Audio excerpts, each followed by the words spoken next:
You cannot expect, I repeat, you cannot expect justice from a nation whose flags you burn every Friday. Thank you. Jai Hind. Respected members of the jury, my fellow participants, and all of us here sitting in the audience. First and foremost, let me tell you, I am not a war-mongering extremist who believes that violence is the answer to every question. I think that's exactly what my opponents are trying to paint against everybody who's standing on this side of the stage today. Take, for example, the case of Israel. Do you think that small country, which is surrounded by enemies on all sides, would have survived since 1948 had it been so docile? Take the case of United States. It goes away millions of miles despite being surrounded by two oceans and friendly countries, all the way to Afghanistan and Pakistan to find the root cause of terrorism and eliminate it there. Take the case of Russia. It makes such examples of people who attack them, including their families, that the attackers fear that next time whether they should attack or not. India, unfortunately, cannot follow this. Firstly, we have a neighbor who is a nuclear-armed country. The key to their arsenal is held with trigger-happy generals who are literally looking for a reason, for a chance to use it on our country. Any action on their soil would almost surely lead to a full-blown war, as it almost did after the recent airstrikes. So why are we talking about these countries? It is important to know that how to deal with extremism in these cases. Now, I would like to draw your attention towards the fact sheet number 32, which has been issued by the Office of the High Commissioner of the United Nations Human Rights Commission.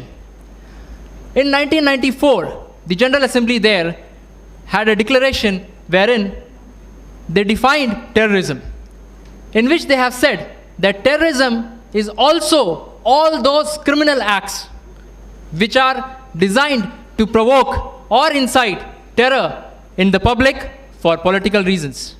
They cannot be justified. I repeat, they cannot be justified even for any ethnic, political, ideological, or any reasons. Now, gentlemen, the people that we deal with every day, for example, in Jammu and Kashmir, they burn buses. They force innocent school children to join their causes. They pelt stones on the security forces. Each and everything of this act comes under the purview of the very definition of terrorism that is provided by the United Nations. So let's make it very clear, these are not innocent civilians that we are dealing with on a day-to-day basis.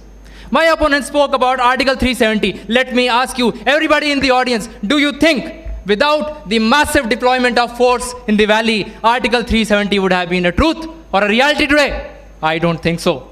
Do you think I should let people from just 5 districts of a country or 5 districts of a state hold an entire nation at ransom because of their vested interest? I don't think so. I ask the audience today, you tell me, as a company commander who has the responsibility of nearly 120 men under me, what answer do I give to the mother who asked me that why did I allow her child to be murdered by angry protesters?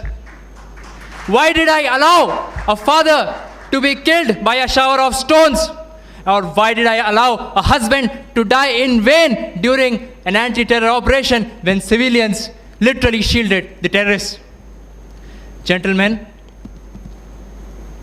the most important thing is everybody has got human rights, and that includes everybody who is in this uniform. Do you think that the day I wore this uniform, I let go of my human rights? I don't think so. I ask you, where were the human rights, or what human rights, you tell me, were Lieutenant Umar Fayaz and Rifleman Aurangzeb violating when they were abducted while on leave and brutally murdered, and their videos posted all over the internet for the world to watch? Gentlemen, I think we cannot talk about justice and human rights to a set of people who have been so deeply and so precariously indoctrinated due to religious extremism that logic and reason does not apply to them anymore. And in the end, I would like to finish my sentence by saying just one line, and that is, you cannot expect, I repeat, you cannot expect justice from a nation whose flags you burn every Friday. Thank you. Jai Hind.